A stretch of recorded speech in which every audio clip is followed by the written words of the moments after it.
Вот, добрался все-таки до сюда. Видимо, здесь, наверное, переправа какая-то была, мост. Уже все увядшее.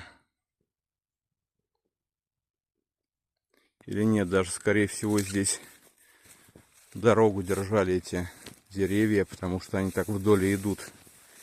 Очень, конечно, интересная тема, сколько трудов было вложено.